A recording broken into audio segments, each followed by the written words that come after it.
त्याचं आपण सरासरी बघितलं ना, बुंदा एक नंबर आहे आपला. आणि बुंदा असाच आपण सहजासहजी ह्या एकदम असं वरती ह्याचा कॅमेरा जर घेतला तर पाल्यामध्ये डिस्टन्स प्रत्येक जागेवरती आपल्याला दिसतोय.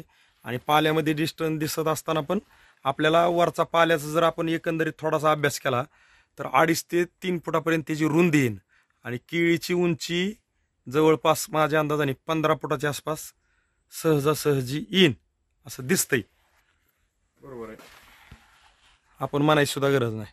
कारण ही पाल्याची रुंदी, हा पाल्यातला डिस्टन्स, ह्या 2 पाल्यातला परत अंतरी, आणि जी काही ह्याला रपनेसपणा आलाय, परत ह्याला पाऊंडरी आलेली दिसते आपल्याला. एकंदरीत म्हणजे ह्याचं जे काय चरित्र आहे थोडक्यात.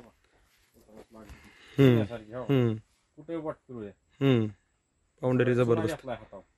आणि आलं एकदम सुंदर साहेब. ही कोऱ्या कागदा व्याकार द्या कॅचबेननी प्लॉट रांगवावा चित्रकाराने, असा प्लॉट आहे. साहेब नमस्कार. नमस्कार. जरा आपलं नाव गाव पत्ता सांगा. मुक्काम पोस्ट शेवते, तालुका पंढरपूर, जिल्हा सोलापूर. नाव गणेश तोंडले. गणेश तोंडले. आणि आज तारीख काय हो? आज तारीख 5/8/2024. 2024. तर आपण ह्या प्लॉटला आजपासून वापरा बाय ऑर्गॅनिक कंपनीचं मार्गदर्शन वापरणार आहे. ठीक आहे. तर हे झाडं किती आहेत आपली? 2510.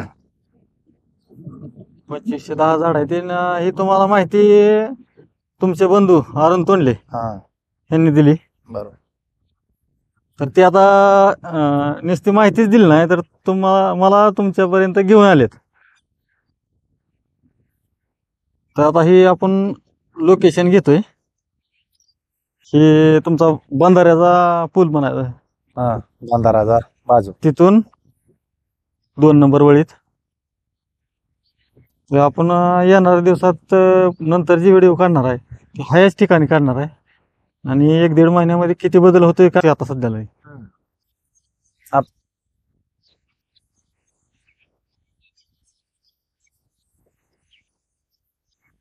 दिलेल्या माहितीबद्दल आभार आहे सर. धन्यवाद. 1-2 पालं सोडलं काय आहे बघा बरं. 2 पालं सोडून द्या, एकच पाला दिसतोय आता सध्या पिवळा आहे का नाही. म्हणजे प्रत्येक झाडाचं एकच, पण तरी मी म्हणतो 2 धरा. म्हणजे बारीक जर बघितलं तर वरती एकदम असं खास आहे एकदम सगळं. जे आपण बाग जर बघायचं म्हणलं तर हिरवागार जबरदस्त आहे. बुंदा वगैरे बघितलं तर एकदम आपलातून आहे सगळं.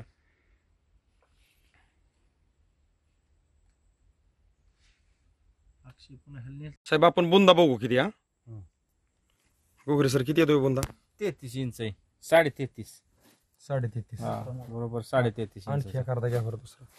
शेजारीच बघू आपण आता. पुढचं हत्ती घ्या. सगळं सारखंच दिसतंय बुंद.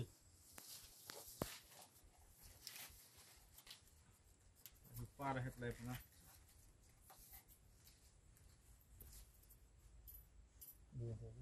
32, 33, 35.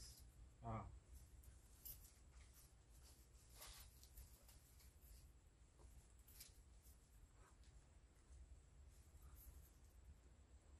32.5.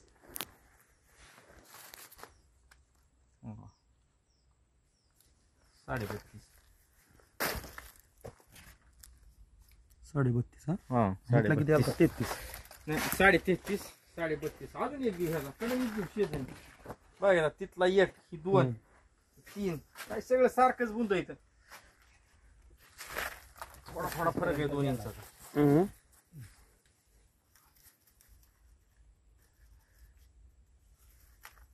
जास्त बरं 33 इंच. किती? हा 33. 33 इंच ना. हो 33 इंच आहे.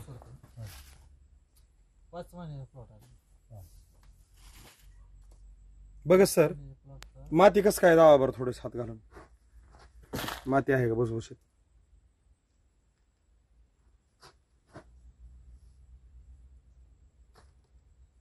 हात सुद्धा देत शिरा नाही. मुळे तेव्हा जारवा घातलाय. समजी पांढरी मुळे झाला.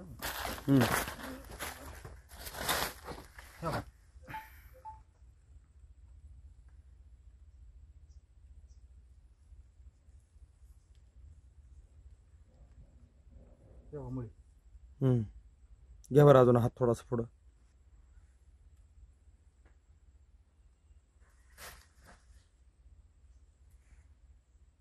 होय ना.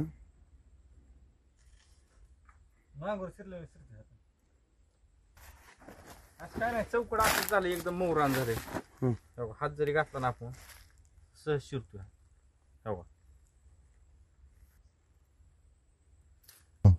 साहेब नमस्कार. नमस्कार. आपलं नाव आणि पत्ता सांगा बरं थोडक्यात. गणेश रामचंद्र तोंडले, राहणार शेवते, तालुका पंढरपूर, जिल्हा सोलापूर. सोलापूर. आपण जी ही आता आपण ह्या प्लॉट वरती उभा आहे, आपण आतमध्ये पण अगदी बुंदे वगैरे आपल्या घोगरे सरांनी मोपले, तर कमीत कमी 31 इंचापर्यंत बुंदा आहे हा. आणि जास्तीत जास्त 33 ठीक आहे ना, 33 33.5 पर्यंत आहे आणि जवळपास सारखेच आहे. दुसरी गोष्ट, आपण त्या जमिनीत असा हात पण घालून बघितला की जमीन भुसभुशीत आहे का. तर आतापर्यंत ह्या प्लॉटसाठी वापरा बायोऑर्गॅनिकचे जे काही डोस आहेत ते किती सोडलेत बरं? 3 सोडले. 3 सोडलेत. आणि सगळ्यात महत्वाचा विषय, आजची तारीख काय बरं? आज 14 आहे.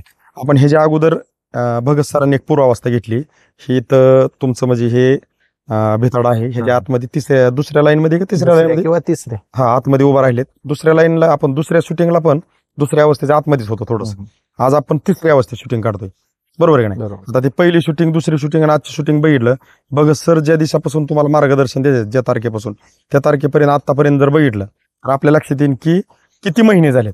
तर आता आपण सांगू शकत नाही, कारण सगळ्याच गोष्टी आठवणीत राहू शकत नाहीत, पण तिथं रेकॉर्ड आहे व्हिडिओमध्ये तारखेचं वगैरे. तर तुम्ही हे 3 डोस सोडून तुम्हाला तुमच्या प्लॉटमध्ये जी झालेली प्रगती आहे, ही तुम्हाला अपेक्षित वाढ वाटते का? अपेक्षित आहे. अपेक्षेपेक्षा बी चांगलीच आहे. अपेक्षेपेक्षा चांगली. म्हणजे उत्तर बघा, आता आम्ही तुम्हाला सहज विचारतोय कसं काय, तुम्ही म्हणताय भारी नाही तर लय भारी, आज झालं ते थोडक्यात. तर तुम्ही हे मार्गदर्शन वापरून समाधानी आहे. इतर शेतकऱ्यांसाठी तुमचा सल्ला संदेश काय असेल? आता त्यांनी वापरावं, कंपनी वापरावं हीच अपेक्षा आहे. आता काय, आणि ती बी का वापरावं असं नाही, तुमची केळी चांगली असली ना तर नका वापरू, पण तुम्हाला ज्या वेळेस वाटतंय की तुमच्या केळीने वय खाल्लंय, तुमची केळी खालीवर झालेली, तुमच्या केळीचा वयानुसार बुंदा नाही, तर त्यावेळेस तरी मला वाटतं की वापरावं साहेब. म्हणजे मला काय म्हणायचंय, आपल्या शेजारी जरी दवाखाना असला, म्हणजे घरा शेजारी, तरी आपण कुठल्या डॉक्टरला असं जाऊन म्हणू शकतो का, काय राव डॉक्टर साहेब 10 वर झालं दवाखाना टाकलाय, लावा 2-3 सालाईन, असं म्हणू शकतो का आपण? नाही. आणि तसं समजा म्हणलो बी आपण, डॉक्टर तरी काय म्हणेन, अगर डॉक्टर म्हणत अहो तुम्हाला काय झालं नाही, मी काय म्हणून सलाईन लावू. तसं मला काय म्हणायचंय, जे काय अडचणीत आहेत शेतकरी आपली, म्हणजे कष्ट खर्च करून, त्यांनी तरी वापरा बायोऑर्गॅनिककडे वळाव. बरोबर. जे काय मला काय म्हणायचंय, तुम्ही तुमच्या पद्धतीने, अनुभवाने तुम्ही अगदी तुमची पिके एकदम उत्कृष्ट आहेत, आपल्याला अभिमान आहे, आनंद आहे. आपल्याला, माझं तर वैयक्तिक मत आहे की सगळे शेतकरी सुखी असावे. पाहिजे शेतकरी सुखी पाहिजे, महत्वाचं. पण मी म्हणतो, ज्यांना ही जी एक जाणीव होती की माझा प्रयत्न, माझं कष्ट आज माझ्या नजरेला का दिसा नाही, त्या शेतकऱ्यांनी तरी मला वाटतं कमीत कमी वापरा बायोऑर्गॅनिककडे वळावं. का तर तुमचं केलेलं कष्ट आणि केलेला खर्च आणि गेलेली वेळ वापरा बायोऑर्गॅनिक 100% काढून देते. ह्याला प्रचिती आपल्याला पाठीमागं रिझल्ट आणि तुम्ही आहेत. म्हणजे असा विषय नाही की आता हाच व्हिडिओ आपण उदाहरणार्थ तुम्ही नसताना आम्ही असं कुठल्याही चालता प्लॉटचे 2-2 महिन्याच्या अंतराने कोणाला तरी उभा करून व्हिडिओ काढू शकतो. एवढंच लावायचं म्हणत आपण लावू शकतो, पण मार्केटिंगसाठी पण आपण त्या चुका आपल्याकडे एक शब्दानी सुद्धा नाहीत. इथं व्हिडिओ काढताना सुद्धा असं नाही की साहेब आम्हाला हे बोलायचे ते बोलायचे, तुम्ही असं बोला. तर तुम्ही हे मार्गदर्शन वापरून समाधानी आहे. तर आमच्या वापरा बायोऑर्गॅनिक कंपनीकडून तुम्ही आपल्या केळी क्षेत्रातल्या शेतकऱ्यांसाठी जसं गल्लं तसं माहिती दिली, त्याबद्दल वापरा बायोऑर्गॅनिक कंपनीकडून तुमचं दोघांचं पण मनापासून खूप खूप धन्यवाद.